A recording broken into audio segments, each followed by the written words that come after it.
We will have the conversations that few are prepared to have, and more importantly, conversations centered on rationality. Subscribe now to listen to Rational Voices with Sunil.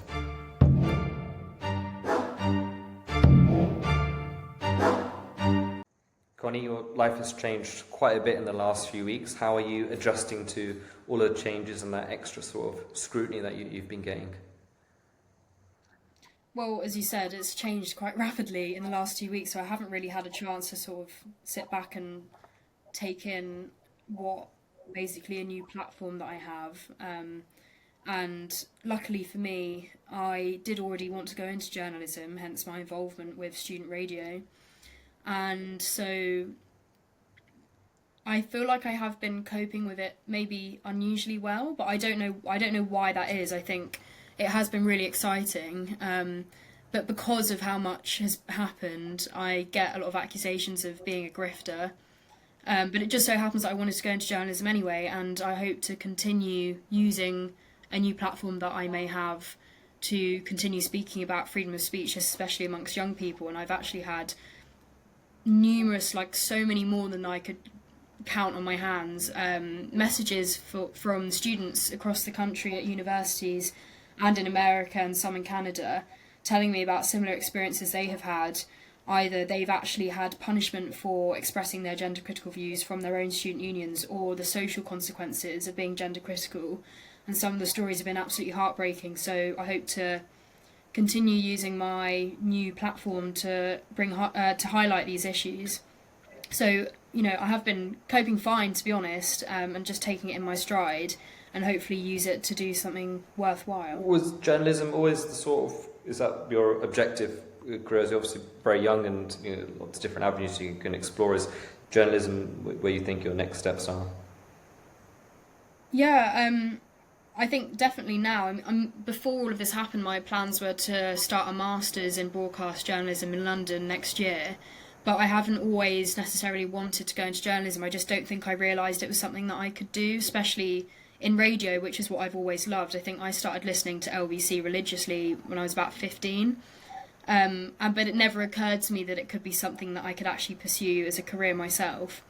And then it just so happened that I went to Leeds University, and when I realised that actually I do want to do journalism, Leeds University has officially the best student radio station in the country. Oh, wow. And so that's when I got involved, when I decided that this is something that I want to do. So yeah. Great. Well, let's talk about why we're having this conversation and what's happened in the last couple of weeks. I know you've talked about this quite a lot extensively on UK media. For the listeners who don't know, it'd be great to get just a general summary of what's happened in the last couple of weeks with yourself. Yeah, so I joined Leeds Student Radio in February this year, so at the start of my second semester of my second year at uni, and I was elected onto committee as daytime editor to start that in this September of my final academic year. And at the same time I started my own podcast separate from LSR, and that was a conscious decision because I wanted to talk about the theme was investigating the rising response to wokeism and identity politics, and over the summer I peaked, as people call it, in terms of being gender critical, and so I wanted to talk a lot about gender. And my second episode was with Charlie Bentley-Astor, and amongst many other things, she happens to be a detransitioner. She was on puberty blockers for 4 years, and she now has osteoporosis in her spine and doesn't know whether she'll be able to have children. And after that episode went out, I was expecting there to be quite a lot of backlash, in the sense that I was very strongly expressing my gender critical views and how I thought that transgenderism as an ideology is very harmful and regressive and opposes very basic feminist principles, in the sense that it, in my opinion, reinforces gender stereotypes. And the backlash, as I said, I expected it, but some of it was public, but a lot of it was private, and whistleblowers within private groups would send me screenshots of what people were saying. And it was just obviously being labelled as far right, and someone even compared me in a roundabout way to being a rape advocate, in response to someone defending the existence of the podcast, because I was having a very civilised conversation about it. they said to them, if someone was having a very civilized conversation and they were defending rape, would you still defend a podcast talking about that? And they also brought up the fact in this group chat that I'm referring to, mentioned the fact that I had gone to the Reform UK conference on a press pass and said that I shouldn't be platforming them because over the summer during the riots after Southport, Reform UK had apparently murdered people of colour, and I was being irresponsible as a journalist to even platform the conference. So that gives you a brief insight to how some students view journalism and freedom of speech and stuff. But I became very worried about what might happen to me when I credited a friend who helped me edit that podcast with Charlie, and I just put him in the caption of when I advertised it on Instagram, and there was an official complaint made against him just for being associated with my work. In a separate society, the complaint came, and he was told that he must distance himself from me and my work, and if he didn't, further action would be taken. So at that point I bought my Free Speech Union membership because if that could happen to the person who simply helps me edit the podcast, and it felt like people were sort of coming for people around me before they eventually came for me. The irony of the whole thing, or the biggest irony I think, was the fact that we, as Leeds Student Radio, managed to get press passes to go to the Battle of Ideas, which is a freedom of speech festival put on by Baroness Claire Fox and her organisation, the Academy of Ideas. And we got those press passes. They were offered to me personally to be from Leeds Student Radio and bring others, because I already knew Alistair Donald, and he offered, so, would LSR like to come? I said, yeah, that would be great. We could interview people who were there. There were some really big names there. And at LSR as a station, in return for being given these press passes, we advertised the event and even did a ticket giveaway. And at the event, we had secured interviews as the station, but I had also managed to personally secure interviews with Andrew Gold and Graham Linehan. And the interview with Graham went out on the 28th of October, and obviously we were talking about gender stuff and the fact that he is possibly the most cancelled man ever. And the day after that, Graham published an article that I wrote for his Substack, where I was talking about the way that gender ideology is pushed in university campuses, specifically at Leeds, not just in on campus and the student union, but into our academia as well. And then the day after that, I got an email telling me that I had been suspended from LSR, not just from my committee role, but as a member too. Oh. And then so the investigation, I was being investigated by the student union, and it ensued that I went to an interview, and at that interview I was told that the investigation was not to do with my gender critical views, but I was also asked, how do you maintain an inclusive environment at LSR when your choice to publicly post your views makes some people feel unincluded? Crazy. I mean, there's so much to unpack there, and it's so unfortunate that you're having to go through this. But I think one of the positive things is, which is what you're clearly doing, you're turning it into a much more positive thing, and I think it's just definitely going to help you in the long term. Funny enough, talking about Bachelor Ideas, I was there this year, and I saw so many young people, university people, even at my panel, and I remember thinking, wow, this is amazing.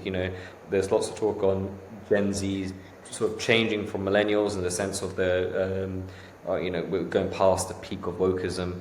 From what you've just described and what you've just said, it doesn't quite seem like that. What's it like at university having these sort of views? I can speak from my experience, which wasn't that long ago, where it wasn't it's not a place you freely talk about this sort of stuff, and if you did, I wouldn't say it's as toxic or as bad as it is now, but you'd still be on on a different side to everyone else, and people may say the odd word or whatever, but I don't think it's as vicious and as it is now from your description. But what's it like having these sort of views at university now? Well, in some ways it is very isolating, in the sense that I don't know a single person who is openly gender critical. I have people who tell me in private that they agree with me, but they would not be prepared to express it. I sort of had no option to express my views in the sense that I study philosophy, and a module that I'm taking this year is a large part of it is focused on gender ideology. So lots of people do courses where they'd never really need to express explicitly what they think about this topic. But personally, because I have such a large network of people, whether that's people who are involved with the Academy of Ideas, whether that's other members of the Women's Rights Network, or just people online that I've connected with who I can see my views being shared, it's not been that isolating. But I can really imagine from the messages I've had from other students who aren't aware of these organisations and groups of people that they could meet and talk to, that for them it is very isolating. But because of all of this now happening, I am quite worried about going back to uni next term and what that's going to be like. I didn't even think about obviously term time right now. So you've obviously in the last couple of weeks it's been off university. So when you return back, more people will know of your views and what is that? Yeah.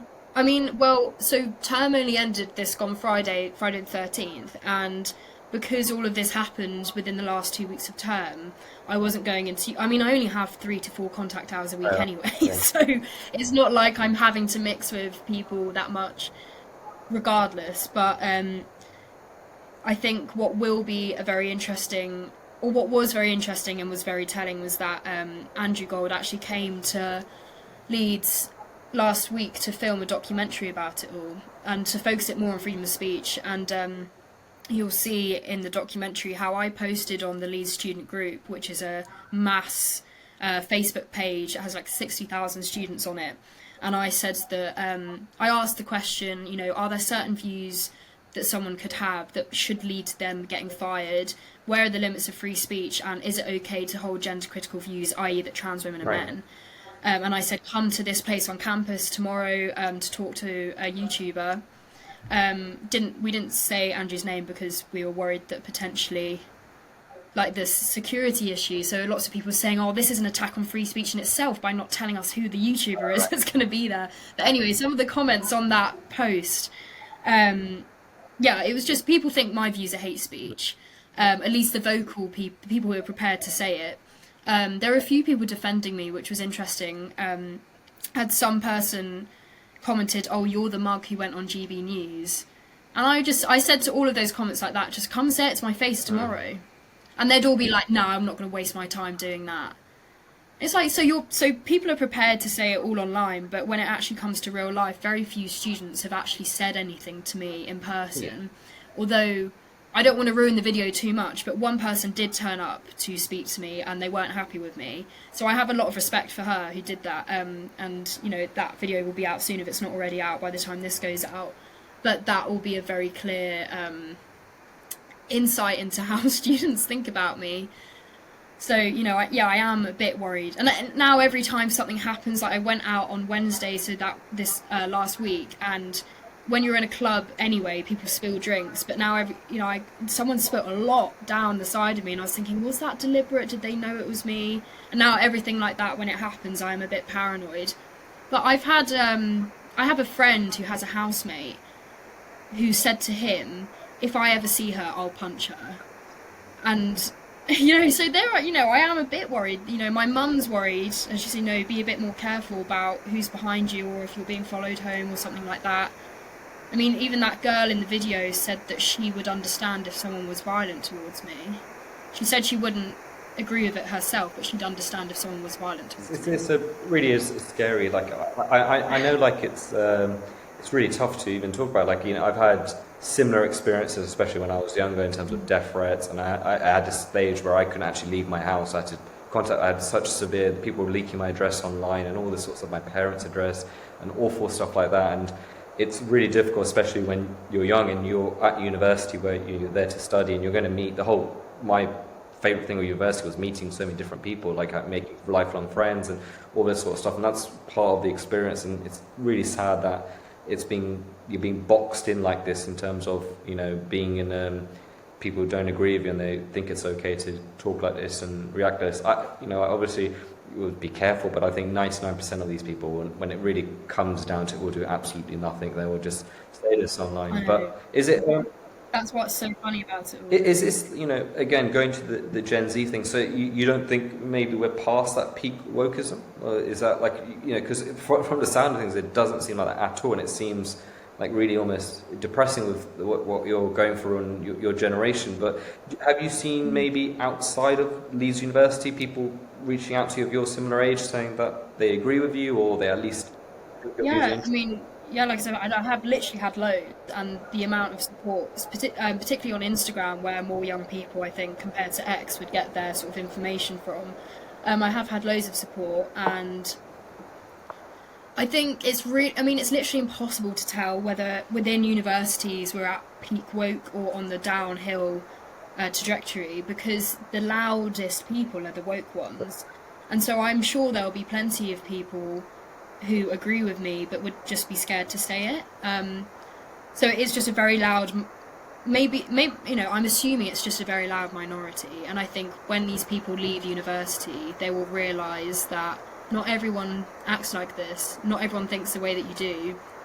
And I think when I was at the Academics for Academic Freedom conference a few weeks ago, someone made the point that actually you kind of have less freedom of speech when you step onto a university campus now than when you weren't on a university campus, because the way that, as we can see from my own example and all the others that I've heard about, the way that speech is policed within university is just absolutely ludicrous, and that's meant to be the one place, if there is any at all, where you can express all different ideas. Well, I think it's not, the whole point of university is also teaching critical thinking, which clearly they've stopped doing. Let's go to how you sort of have these views, where you've picked this up and your sort of research into it. I actually listened to your podcast with the Detransition, and I think it's worth noting to our listeners that Connie has her own podcast, The Fringe, and it's awesome. I think that interview that you do is amazing, and I think it's something that one of the previous guests I've spoken to has talked about. Not many people talk about the impact of people who actually transition and the amount of people that regret it. But I've kind of given you two kind of questions. How did you sort of formulate your opinions? Because naturally in your generation you're more likely to be the odd one out, especially in the vocal minority section. And then secondly, what was it like interviewing the detransitioner? Well, firstly, I have not always been gender critical. When I was at school, I was very openly a gender ideologue, and I don't think it's because I had thought about it loads and decided that I thought that way. It was just because that was the progressive thing to do. And so during lockdown, when I was 15, 16, my year was the year GCSEs got cancelled for the first time. And I was getting all of my information from Instagram, and I was reposting infographics. And one of the things that I reposted, amongst loads of BLM stuff, one of the things that I reposted was a cartoon picture of a vulva, and it was the same picture printed side by side, and above one it said woman, and above the other it said man/non-binary, and then above that it said vulva does not define gender. I reposted that, and I added my own words saying, if you don't agree with this, you're simply transphobic. Right. And then the post after that, I sort of screenshotted the caption to that original post, and I said, for the dense people who don't understand the reality of identity. So I have obviously come quite a long way, but the irony is that I had never seriously looked at the other side of the argument, the idea that actually no, your sex is your sex, and gender identity isn't really a real thing, materially at least. But then throughout sixth form I ran the Feminist Society with one of my friends, and we didn't really talk about transgenderism that much. We had a trans student in our year. There seemed to be trans students in nearly every year at that point. Always female, from my recollection. It was always female students who wanted to identify out of being female. And it was in the last few weeks of my year 13, so my final year of sixth form, and I'd just done my A-levels. And I partook in a, if that's the right way to say it, partook in a interview with that trans student in my year as part of the Pride Month special on the school's podcast, which you can still listen to on Spotify. And in that interview, the student was telling me how her life expectancy is now 30 years old because she's trans, and that how about the suicidality rate of trans people is so much higher than any other group. And I just remember coming out of that interview feeling really, really sad for her, and because obviously she was in a lot of distress, and she got emotional in the interview, and it was it was really sad. And I just remember saying to another friend, this is so strange, because I thought feminism, which I was a feminist, was trying to move away from gender stereotypes.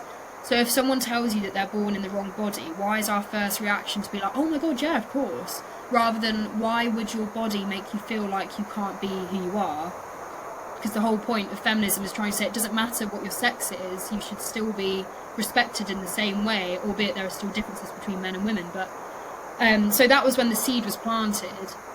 And then when I went to university, because of the way that gender ideology is everywhere, whether that's pride progress flags everywhere, whether that's pronouns at the end of every staff member's email, pronouns on the badges of people who work at the student union. So I was kind of thinking about it all the time, and I was seeing gender expression funds pop up at different universities. So I remember seeing one of my friends reposted something from Warwick SU saying like, brilliant, we've got our new gender expression fund, this is great. And I was thinking, I wonder how long it will be until this comes to Leeds. And within literally a few weeks, Leeds had I got an email, gender expression fund, and I thought, oh my god, it's here.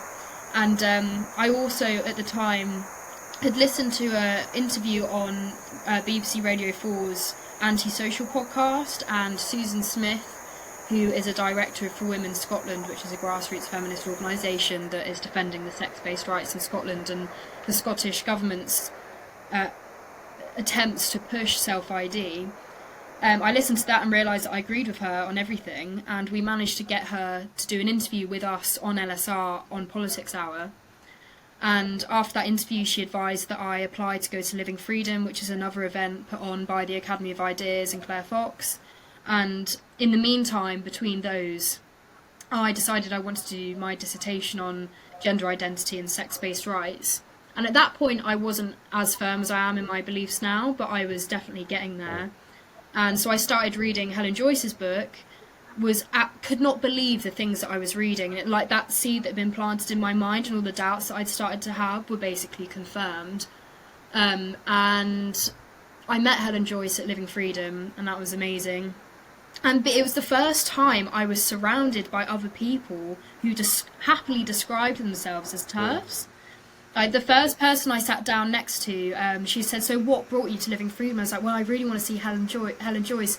And she's like, oh, you're a fellow TERF. And I was like, oh my God, like if I had said that, I can't imagine someone saying that in a positive way. And then so, yeah, summer, and I was reading a lot of, but things on both sides, like books written by trans authors and why trans rights are under threat and stuff like that. And then Tickle versus Giggle happened in Australia, which was when a man who identifies as a woman who goes by the name Roxanne Tickle took Sal Grover to court because she denied him access to her social media app that was designed just for women. And the court found that he had been discriminated against and that it was in fact possible to change sex. So currently in Australia, until it becomes Giggle versus Tickle, the app is called Giggle, and it goes to the appeal. Currently it's illegal in Australia to discriminate against someone on the basis of their gender identity.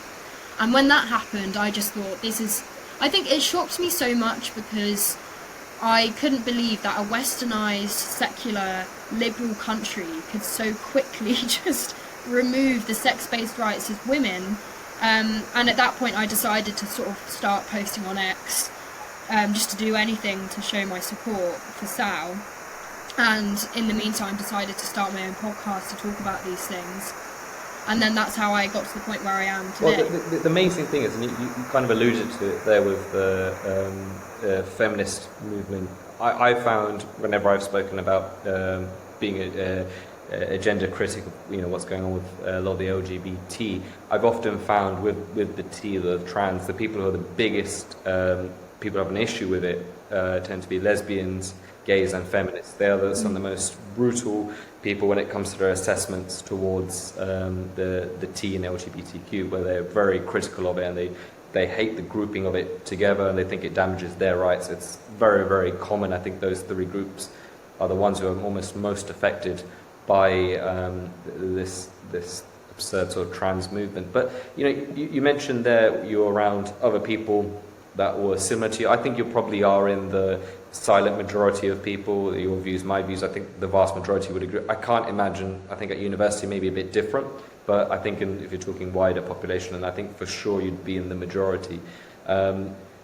At university now, do you ever have people of your age that will ever say, personally to you, maybe privately to you, that they kind of agree with you? Because that's also common. I get that quite a lot, where people will say, they'll message me privately and they'll say, oh, I completely agree with you, but I'll never say this at work, I'll never say this at home. Yeah. Do you get that sometimes at university? I think I've had 3 people say, one being, I don't even want to say, like, I wouldn't say the names of anyone, but I was about to say one being, and then knowing that would actually implicate some people just by naming the group that they're in. And I'd say I've had more than 3. They've all been girls, other than one. I think one boy has said to me, like, yeah, I agree with you. But again, I would never express it publicly. I think I was sat with a group of girls at one point where they said, yeah, I agree with you, but I would never say it first. Yeah. I've had some people who are on the fence, and they can recognise some of the issues. For example, like someone I was talking to who does medicine could understand why medically it's really important that we respect the fact that sex is real in order to give the correct treatment to someone.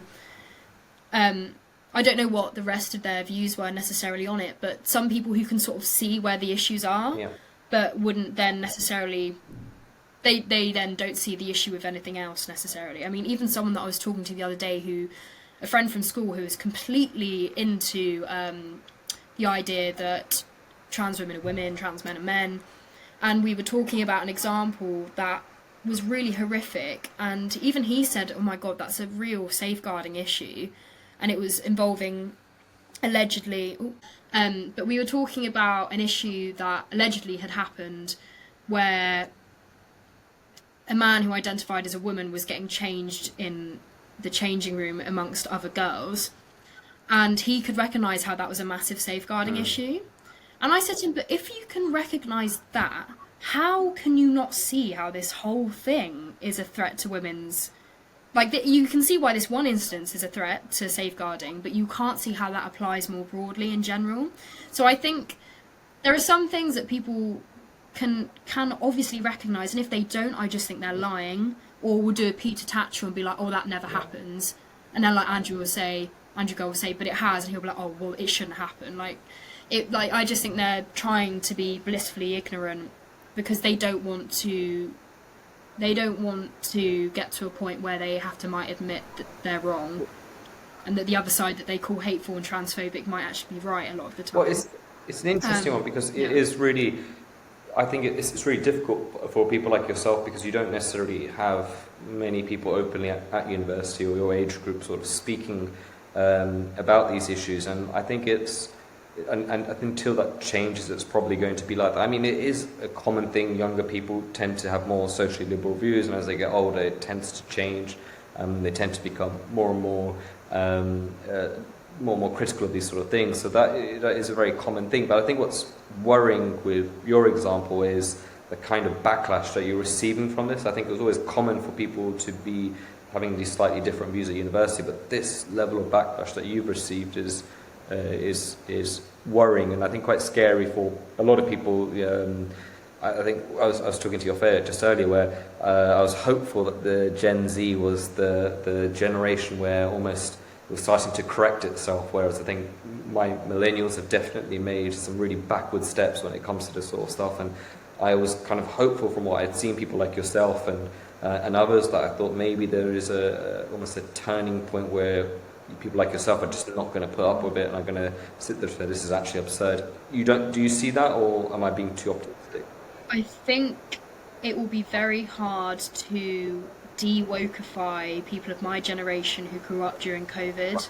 or were going through very formative years of their life. So for example, myself, I was 15, 16, just becoming politically engaged, and I was sat at home doing nothing other than reading infographics on Instagram and reposting them, because I felt like I couldn't do anything, so the least I could do was sort of show my support to my followers who already knew. Like, I wasn't showing, I was only just, it was like just, yeah, it was completely performative, showing to everyone else, look at me, I'm happy to say that I support BLM, for example. The one thing I did not do, because I could see how it was ridiculous, was post the black square. Right, yeah. Like, I could see why that was ridiculous, but and what was so weird about that, to take it on a tangent, but what was so weird about that some people posted the black square who'd not posted anything else the entire lockdown about BLM. So I could recognise why that was ridiculous, and I actually felt quite annoyed towards those people who'd posted the black square but had never posted anything else. So like, that clearly is performative, and I think seeing how that was so performative made me realise, actually, what is actually the value in what I'm doing as well. But I think actually the reason why I've been able to sort of have this character arc is because I've always been very critical and openly critical of Islam. And I remember one time at school, one of my friends told me that I was Islamophobic because I said that the burqa was sexist. And I was like, what? Like, if that is sexist and the bar is on the floor, like, so I think perhaps that has always been the foundational thing that has made me been able to sort of recognise why terms like transphobia are so broad now, that you literally can't say anything. For example, with Islamophobia, even criticising aspects of Islam is seen as Islamophobic. So I think that has been, I was really into the new atheist movement, and it was a massive part of my personality, to be honest, being an atheist, when I was at school, and it's kind of just sort of spread into your parents, do they have similar views to yourself? Like, is that, because I'm just trying to work out, so like for me, for example, my father was in politics, and I think for me, I was just from my upbringing, just being around him, I naturally, by the time I was, GCSE age, and I was so into politics. I started groups at university, post, and like I was fully absorbed. He was a Conservative councillor back when Conservatives were actually conservative, but the point is he was very, he had clear opinions, and I was very absorbed into it. What about your parents? Are they politically inclined, or? My dad definitely isn't. I don't know any of his political views. But my mum has always been politically engaged, and the reason why I ended up loving radio is because I grew up constantly around her, who was always listening to the radio. So I was always very aware. I was not necessarily engaged, but I was always keen to watch the news, and to the point where I had really bad anxiety about current affairs when I was about 10 or 11. I had crippling anxiety about Ebola and ISIS. To the point where my mum would not let me watch the news because it would just make my life... You know what this is? Like, this is amazing, because this is something that's, like, I think a lot of older listeners won't quite understand, and this is a really reoccurring thing where I've seen recently about a lot of kids have climate change anxiety. They need time off from school and stuff because of this sort of stuff. So it's a definitely thing, and there's an amazing book called The American Coddling of the Mind, and it kind of addresses in the West in general how we're becoming softer and weaker as a generation. I know every generation they say is weaker and softer, but they're essentially saying now it's actually dangerous for us as a society. So it's fascinating to hear someone like yourself who was getting anxiety from the news. And in fact, there's a book that I always recommend to everyone called Factfulness, which is a book which is literally a coping mechanism of how to deal with the news. It has a tutorial where it basically tells you that the world is amazing, it's an amazing time to be alive. It's only 50, 60 years ago that we have now children that are going to always live up until 80. The average age has gone up so much, and we're constantly reading the news about how negative everything is. And they've literally made a manual because of how stuff that you've just described as a young child having this anxiety. They've had to make like a book to try and go against it. Do you see that with your generation, in the sense of this kind of, not anxiousness, but just maybe almost worried that the world's going to end constantly? Is that a reoccurring theme? It might be, but at least the people that I'm friends with, no. It's really weird actually, because some of my a lot of my friends from my sort of childhood friends, very few of them are actually politically engaged. Right. And so I was having a conversation with one of my good friends the other day, and I was talking about how GB News, you know, lots of people would just bat it off as being like a racist, like anti-immigrant station, but it's like, I was saying how it's really nice that, and not really nice, but just, you know, when you walk into the station, it's like there are so many people from different backgrounds who work there. And I just said off the bat, you know, for God's sake, we've got a black leader of the opposition now. And he said, do we? I said, yeah, and he does history, this guy. He does history. And I said, yeah, like, do you not know who Kemi Badenoch is? Like, oh, yeah, I know who she is. I just didn't realise she was the leader. Well, so, like, you know, these are my closest friends. So that might be the case more broadly for students who are engaged with stuff, but not from my own experience, no. It's normally me going to them being like, have you seen this? Right. Okay. Yeah, so not from my personal experience. I obviously haven't said his name, but yeah, that was TV News is incredible. Like I've been going on that show for the last 4 or 5 years, and I can't like speak better of it. Like it's incredible. But it's funny that people will, when I first started going on, that would say this to me and like, oh, so you know, you're on a far right channel now. Like that's what you kind of do, and then it's like it's an interesting phase. But going back to the gender sort of subject. At university, what is being taught, if you like, towards a philosophy student? Does this come up in your academia, or is it more just social clubs and outside of that, or do you get taught this on a subject level as well? It does, and I'm more than happy for you to keep this in with me saying it, but I don't want to talk about it because I have been warned of disciplinary action. Right, okay. So if I continue to talk about what is said in academia, or specifically certain things, so I, for now, can't talk about what's said. We'll have to get you on when you're done with your. Oh yeah, absolutely. But I mean, that's in itself is just crazy, but not surprising at all. And it's tough because I get through this platform and through my job and stuff. I get to meet so many people, and it's a reoccurring theme. Is that people who share views like you and I will not want to talk about this because they're endangering their job. People have families, people have children to feed, and of course, then that's going to take the priority, and so they won't necessarily say these things, and even though they believe in it. But I do think there will come a time when, as we're seeing now, like with the sort of destruction of women's rights, with the gender trans movement, I think we will see more of that kind of changing. Are you seeing other restrictions of freedom of speech at university other than the gender stuff? Is there other things that you're seeing? Yeah, so at LSR, before I was suspended, there was a time when I turned up for the start of politics hour so I could see the presenters before they went in and just ask them what they were going to be talking about, and they listed a few things off, and they also said, and we want to sort of address what's been going on in Gaza and Israel-Palestine this week. And straight away we were told by a member of the committee, no, you can't talk about that this week. Like, for now, let's not talk about Israel-Palestine. And there was no sort of further, as far as I remember, there was no further information. I ended up emailing the union, being like, is this policy now that media societies aren't allowed to talk about Israel-Palestine? And they told me it was just because we were waiting for training on impartiality. But we had never had official training on impartiality for any other subject. And it was obviously about the fact that we had complaints from certain societies or students suggesting that we weren't covering it in an unbiased way, or basically offending people. So it is only really gender and Israel-Palestine that I'm aware of that we have issues with.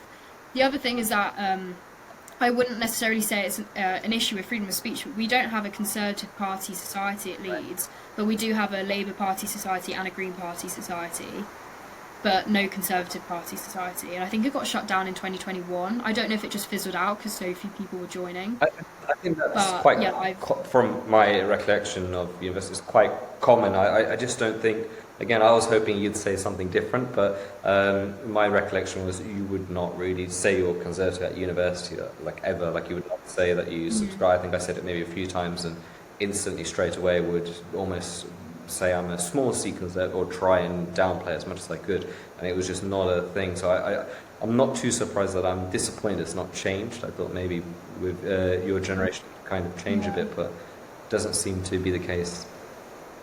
I also don't know how much of that, because I don't really know any sort of openly conservative students, but I don't know if that's because my course is almost all girls, and obviously we can see how girls are much more aligned with being left-wing and boys are much more aligned with being right-wing, so I don't know what it would be like if I was doing a different course.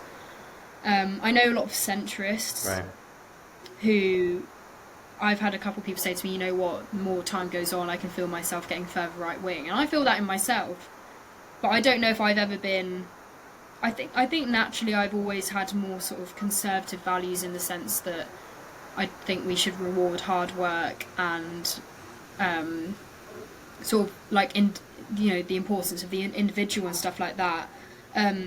But yeah, I don't know anyone who's openly conservative, so I'm not. Yeah, like you said, I'm not surprised, and it's not unusual to not have a conservative society. And even examples like Warwick University. Their conservative society was actually so... The people who were prepared to join it, seemingly there, were actually really quite extreme. And I think that's just symptomatic of there is no space for people who are even slightly right. So then they sort of get into their own groups and sort of become even more sort of rejecting of the left, and then become more extreme in the process of doing that. And then so we saw all the issues with the Conservative Society at Warwick. So with what you've done, you're gaining a massive following on social media, on X and Instagram and all these sort of platforms. Are there some positive stories that you've got from this social media? You've said some clearly. You meet some really big people in this space. Helen Joyce is amazing. Andrew Gold. I did a show recently. A great. He's having such a big impact in terms of his journalism and the questions he's prepared to ask. What else has sort of come from this from you, and what do you think you will do with this now going forward? Well, unfortunately, I wouldn't say I've had any positive stories, but I have had I've had loads of positive messages, like, which has been really encouraging. And because of the amount of messages I've had from students who've had similar experiences to me, I do actually want to make a documentary about it, because I feel like the students who say that my speech is hate speech have no idea how many people... Maybe they would say, oh my god, well that's so awful that there are so many hateful people. But maybe that might show you actually not all of these... No, you might think I'm hateful, but do you think all of these other students are also really hateful bigots as well?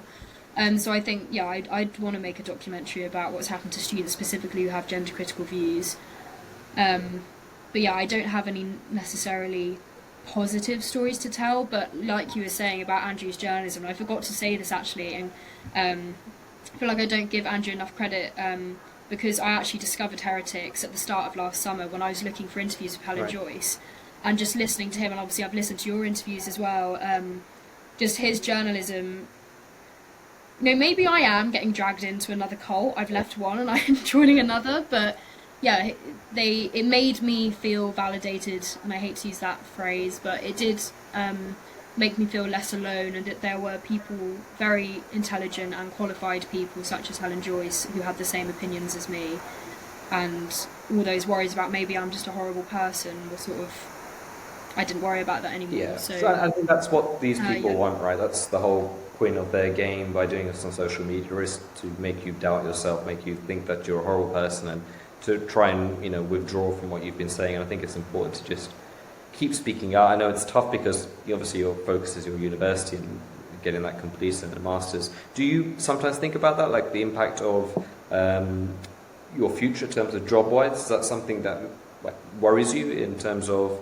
Do you get sometimes, whether it's from your students, family, or friends that say, you know, Connie, is this such a good idea you're talking like this? Because what about your future employment when you're post-uni? Does that something that concerns you, or you're not really thinking? Not really, in the sense that I want to go into journalism, and again, people accuse me of being a grifter, but it is the case that very few young women are saying the things that I'm saying. So it's no doubt going to get me noticed in that way. So I'm not worried about it because it has opened so many doors, and I would find it very difficult to be an impartial journalist anyway. And like, I'm aware that I'm probably not going to be getting a job at the BBC. Like, even just reading, like, I've done work experience at LBC. I did 3 days of work experience in September, and I remember asking the reporters there, like, would you, because it was at this point where I wanted to start being more vocal on social media, and I asked some of the reporters, like Henry Riley, like, do you ever feel like you want to, like, would you advise staying away from posting your own views online? And the general consensus from people like him and others were like, yeah, probably just be careful. Right, okay. So even just reporting news now, maybe people couldn't trust me to be impartial because they already know my views. I would say, to be honest, I would most disagree because we know your views, we know what you kind of stand for. I think sometimes a lot of these guys pretend to be impartial when it's quite clear that they're not. I would rather somebody be honest and say, these are my views, and I'm also reporting it. Take it how you want to take it. I think that's a lot more credible than I think what you see a lot, especially BBC as you mentioned, and a lot of mainstream media, is that it's clear that they have their own personal views. They don't necessarily say it. They play the centrist card, that they're just middle or centrist, but we know that that's not really the case, and so they lose all credibility. And I think some of the best journalists right now, or people that listen to, are those ones who are openly opinionated and they say this is what they believe in, and then we as people either agree, disagree, but I think it builds a much more level of trust. And I think for your generation, which is proving it to be the case, is there's so much possibility even in terms of doing this independently, which is what you're clearly doing with your podcast, the Fringe. If you like, you can talk a bit about the Fringe. What's the goal of the podcast, and what have you got lined up? Well, the goal was to sort of basically cover controversial topics. So, I mean, at the point where I got suspended, I stopped uploading episodes. I think I'd only upload. I think my episode with Graham was episode 5. I'd done 5 episodes before I got suspended and sort of stopped posting stuff. But it has been largely focused on gender ideology. I've done some stuff about general wokeism, but I'm not really sure where it's going to go in the future, because I'm kind of on a roll with the gender stuff, but I also don't want to pigeonhole myself. And the reason why I feel confident to talk about gender is because I have done so much reading and research into it, whereas I have, like, it'd be weird if I didn't have views on other stuff, and I do, but I just don't feel as confident yet maybe to talk about other stuff. But I hope to use it to sort of platform voices that otherwise wouldn't be. For example, actually, the most recent one I did was with a student who was anonymous on the podcast, and she goes to the University of Bristol. And the fact that she was anonymous was very telling of the whole topic, that the reason why she was anonymous is because she was talking about her own views and what it's like to be a gender-critical student. Right. And she didn't want to be named, just in case of what would happen at uni as a result. So actually, the girl who came to speak to me in the video that Andrew did, I want to get her on the podcast, and in the video I end up saying to her, like, I'll talk to you about this, and I invited her on the podcast, and she said, I do want to talk to more people who disagree with me, and I've actually had a lot of criticism from people. Frida Wallace is all over my comment section on Instagram begging to come on my podcast, and he's right that I should probably at some point start talking to people that I disagree with and challenge, but it was my first try at doing something on my own. I'd only done 5 episodes, like, give me a break. Surely I can sort of interview people that I don't necessarily disagree with at first. I don't, why is it to be a good journalist you have to interview people and challenge them? Like, that's not what I see journalism as being, but I would like to interview people. I think it's changed, and like with the disagreeing thing, it's really difficult now, because I think with like the likes of BBC, this kind of gotcha journalism where it's not actually having, unfortunately, I think it's very difficult, and I think our generations are kind of at fault for this, where we don't actually sit there and like we've had a conversation today, okay, we're largely agreeing, but even if we weren't, to sit there and allow you to really talk about your point for a few minutes, where you're coming from, then me to do the same, I don't think we really allow that. The whole point of a lot of these people who will keep saying this to you, you need to make your thing more rounded and all this sort of stuff, their whole purpose is to try and catch you out, and rather than actually have a conversation. So I think that's why it's really, really difficult to do that, because we've had close to an hour chat here, and if people can poke holes into what you've said, then they'll be able to do it likewise with me. And that's, I think, the beauty of a lot of this sort of stuff, where you're allowed to express your opinions, and people like it, they don't. It's not your job to sit here and tick every box and around every single issue that every single person has. I don't think it's...